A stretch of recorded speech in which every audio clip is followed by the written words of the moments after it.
pribadi.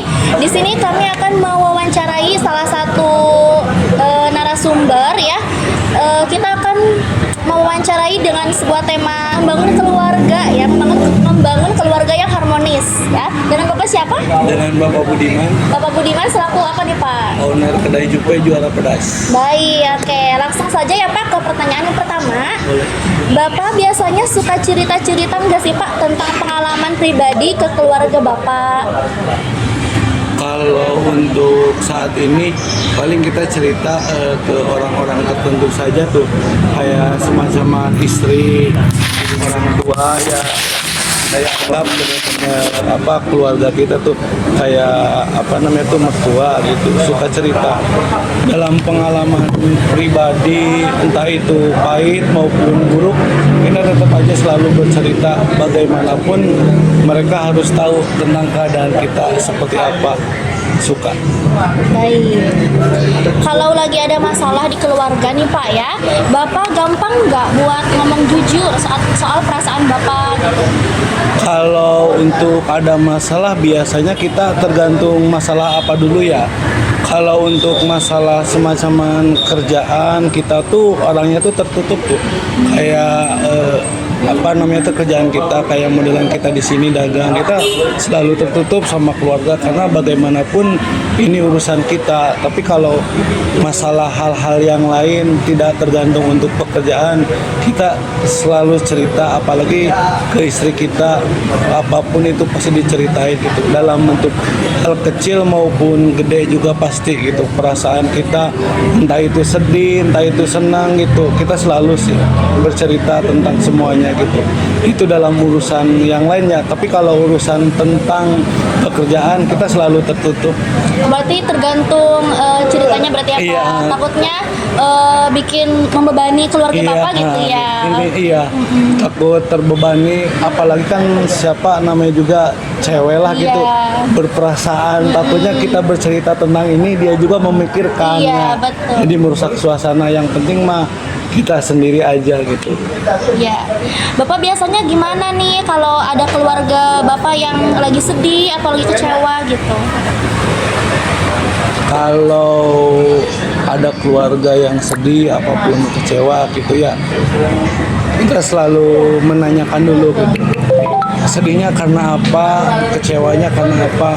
Gini ya, kadang semua keluarga tuh ada yang mau dibantu, ada yang mau enggak, ada gitu. Jadi kita juga bisa memilih antara keluarga mana yang kita tanya, ada yang dia welcome, ada yang juga enggak gitu. Apalagi kalau keluarganya sudah berumah tangga gitu, tidak bisa ikut campur dalam hal itu gitu. Tapi kalau misalnya keluarganya dia masih single, kita suka selalu empati gitu dalam hal apa juga gitu. Baik Bapak. Kalau ada keluarga Bapak yang lagi kesusahan, biasanya Bapak bantu atau dukung mereka dengan cara yang seperti apa?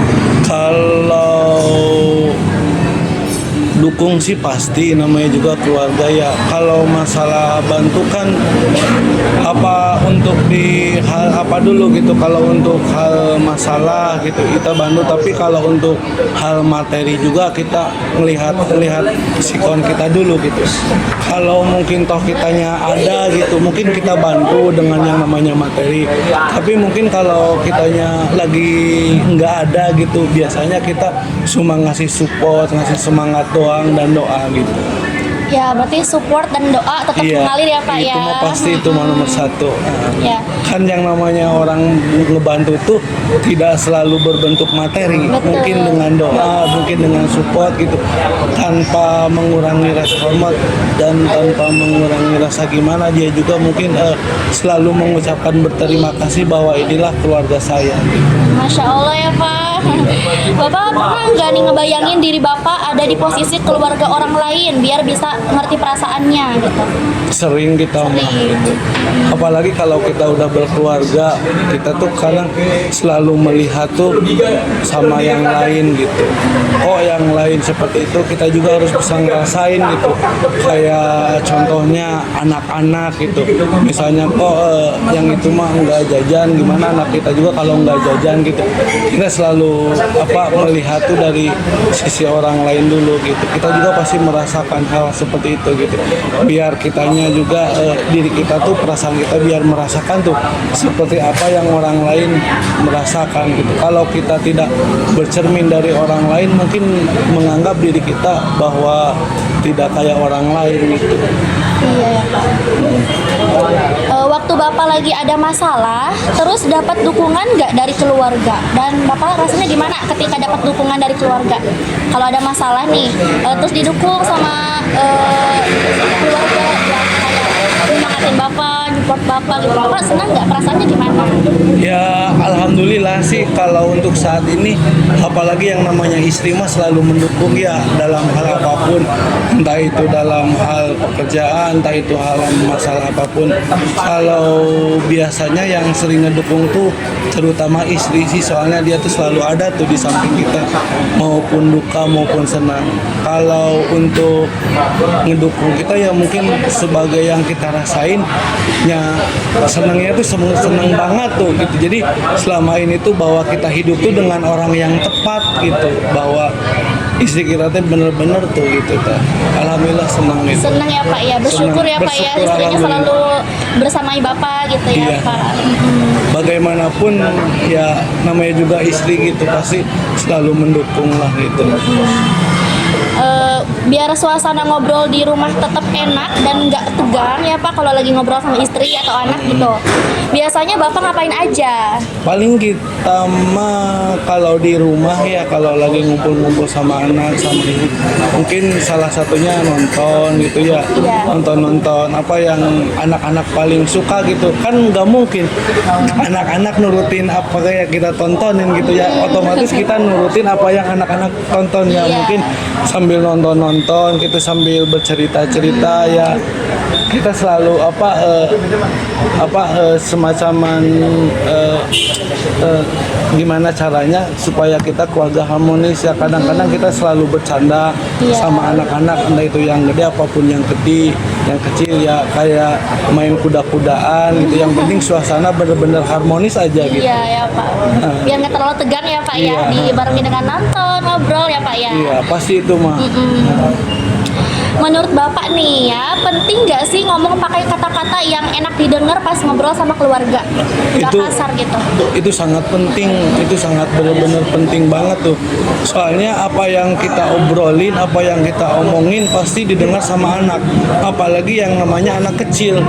Anak kecil tuh setiap ucapan orang tua tuh, entah itu baik, entah itu buruk, makanya dia selalu menuruti apa yang orang tua omongin dan dia pasti dengerin gitu. Entah itu jelek, entah itu bagus, entah itu kasar, entah itu dan lain-lain lah pokoknya mah kalau kita sebagai orang tua, sebagai bapak pasti kalau untuk ngobrol ke anak apapun menasehati, pasti kita selalu menggunakan kata-kata yang baik dan benar, yang benar-benar enak tuh dimengerti sama anak itu. Apalagi anak udah mulai beranjak gede dewasa ya, mungkin apa yang kita omongin tuh pasti harus benar-benar yang baik, yang positif lah gitu. Jangan sampai apa yang kita ucapkan, apa yang kita omongkan, jejak digitalnya tuh masih ada tuh dalam dengungan anak tuh gitu. Alhamdulillah sampai saat ini kita kalau ngobrol sama anak, sama istri ya, begitupun keluarga kita ya, kita selalu menggunakan kata-kata yang baik dan benar gitu ya.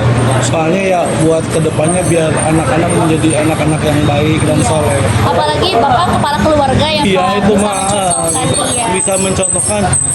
Takutnya gini, satu saat tuh kita tuh ngomong jelek, nanti ada bahasa gini, dah bapak kita juga ngomongnya jelek, masa kita nggak tahu, itu yang dikhawatirkan tuh. Jadi Iya. kalau kita positif anak ke anak gitu, jadi kata-kata yang itu tuh pasti akan selalu gitu diingat sama anak-anak gitu. Bapak kalau di rumah, semua anggota keluarga biasanya dapat kesempatan yang sama nggak buat ngasih pendapat?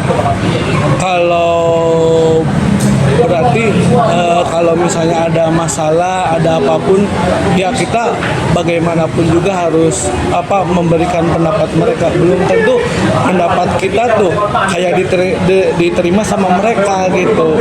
Belum tentu dong pendapat istri, pendapat yang lain tuh diterima. Ya biasanya mah kalau misalnya kan kalau ada pendapat itu kan biasanya suka ada problem ya, baru dikumpulkan, baru mereka berpendapat tentang A tentang B. Biasanya mah kalau keluarga kita selalu memberikan mereka untuk berpendapat gitu, entah itu yang bagus, entah itu yang jelek, entah itu yang buruk, tetap itu pasti selalu memberikan, karena setiap orang tuh pemikirannya tuh terbatas. Mungkin kakak saya terbatasnya segini, mungkin saya segini, mungkin adik kita segini. Jadi ketika mereka berpendapat tuh pasti mendapatkan sesuatu yang sangat baik gitu dan bagus kan. Berarti istri, anak tuh boleh apa ngasih pendapat gitu ya Pak? Boleh. Soalnya diberi kesempatan gitu ya. Karena gini, setiap umur anak tuh pasti mereka tuh akan berpendapat sendiri, kayak modelan umur 1 sampai 5 tahun. Mereka tuh seperti kayak gini berpendapat. Nah, beda sama AA-nya yang 5 tahun sampai udah 10 tahun, mereka ingin berpendapat yang emang benar-benar harus diterima tuh gitu, tanpa harus ada kata sebab gitu. Kalau ada beda pendapat di rumah nih Pak, misalkan istri sama anak pendapatnya beda gitu. Iya. Biasanya Bapak menyikapinya gimana biar tetap akur dan adem? Kalau kita sebagai orang tua ya, sebagai ayah gitu, lihat dulu gitu perbedaannya tuh karena apa dulu gitu. Mungkin kan setiap keegoisannya itu kan berbeda-beda. Mungkin istri kita egoisnya karena dia menjadi seorang ibu, dan anak pun egoisnya karena dia seorang menjadi anak gitu. Kalau kita sebagai bapak, sebagai ayah, kita mah sebagai ngambil jalan tengahnya gitu. Mana yang menurut saya yang baik, mana menurut saya yang bagus, pasti saya ngambil yang terbaik itu. Tidak membela ke satu, tidak membela ke anak itu. Dan istri kita juga istri kita, anak juga anak kita. Kita biar gimana caranya biar keluarga kita tetap harmonis gitu Akur ya, ya, Pak, ya. akur gitu tanpa ada pengecualian. Kalau kita selalu membela ke istri, artinya dikhawatirkan anaknya kok punya ayah yang membela selalu sama ibu gitu. Kalau kita membela ke anak, kok punya suami yang selalu membela ke anak. Jadi kita sebagai seorang ayah emang harus benar-benar ada di jalan tengah gitu, biar semuanya baik gitu. Ke ibunya baik, ke anak pun juga baik gitu. Alhamdulillah sampai sekarang kita selalu menjadikan itu seperti kayak gitu tuh gitu. Sampai sekarang gitu. Ketika ada problem gitu, kita cari dulu masalahnya apa dulu. Kadang-kadang anak namanya juga anak ya teh ya, namanya juga ibu gitu, mama gitu, suka ada aja gitu. Oke Bapak, terima kasih banyak ini ya Pak sudah diwawancari oleh kami. Ini sangat bermanfaat sekali ya Pak ya. Amin. Semoga untuk yang mau berkeluarga juga ini sudah Bapak mengasih banyak pengalaman dari Bapak gitu ya, bisa diambil dari wawancara tadi. Sekian wawancara dari kelompok 1. Sekian, terima kasih Bapak, terima kasih banyak. Mohon sami-sami. Assalamualaikum warahmatullahi wabarakatuh. Waalaikumsalam.